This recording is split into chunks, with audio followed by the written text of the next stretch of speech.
আজকে কোনো বাহানাই চলবে না, পুডিং আজকে বানিয়ে দিতেই হবে। অনেকদিন পর একটা পুডিং বানালাম, আর পুডিংটা যে এত সুন্দর হবে আসলে কল্পনাই করতে পারি না। হ্যালো ভিউয়ার্স, আসসালামু আলাইকুম। সবাই কেমন আছেন? সবাইকে শুভেচ্ছা জানিয়ে আজকের ভিডিওটা শুরু করছি। আজকে আমি বানাবো ডিমের পুডিং। চলেন তাহলে দেখা যাক আমি আজকে পুডিংটা কিভাবে বানিয়েছি। আমি এখানে খুব সহজে ঘরোয়াভাবে আমার পুডিংটা বানাবো। পুডিং এর জন্য আমি এখানে 500 গ্রামের যে আড়ঙের দুধটা পাওয়া যায় সেই দুধটা নিয়েছি। এই দুধটা অনেক ঘন হয়, বেশি একটা জাল দেওয়া লাগে না, সেজন্য। এরপরে দুধটাকে একটু ঘন করে রেখে দিয়েছি। আর আমি এখানে 3টা ডিম নিচ্ছি। 3টা ডিমের সাথে আমি এখানে চিনি নিব 1 কাপের কিছুটা কম।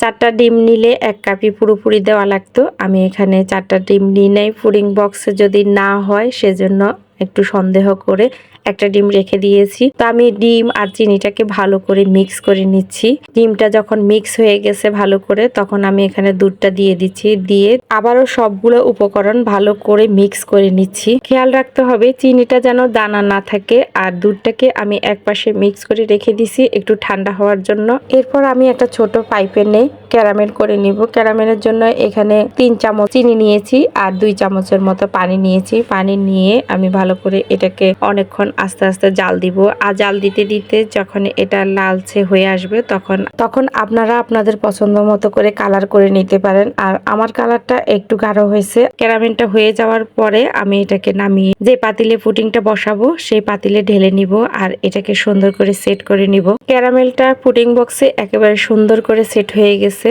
এখন এই ক্যারামেলের মধ্যে আমি দুধ, ডিম আর চিনির মিশ্রণটা একটু ছেঁকে দিয়ে দিব। এটাকে আর নাড়াচাড়া করতে হবে না। আমি এটাকে সুন্দর করে ঢাকনা দিয়ে আমি একটা কড়াইয়ের মধ্যে নিচে একটা তোয়ালে দিয়ে দিয়েছি ছোট, তারপর একটা স্ট্যান্ড দিয়ে আমি পুডিং বক্সটা বসিয়ে দিয়েছি।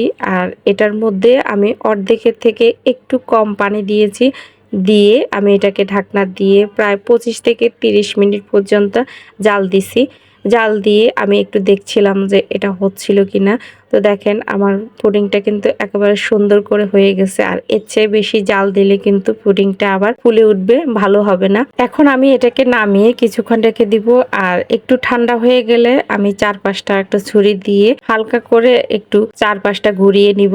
ঘুরিয়ে নেওয়ার পরে আমি একটা প্লেটের মধ্যে এটাকে ঢেলে নিব। আর যেহেতু আমি একটু ক্যারামেলটা বেশি দিয়েছি সেজন্য ঢালার সাথে সাথে ক্যারামেলের পানিটা চারদিকে ছড়িয়ে গেছে। আমি ওই ক্যারামেলটা একটু ফেলে দিছি। অনেকদিন পর বানালাম, তারপরেও অনেক সুন্দর একটা পুডিং হলো।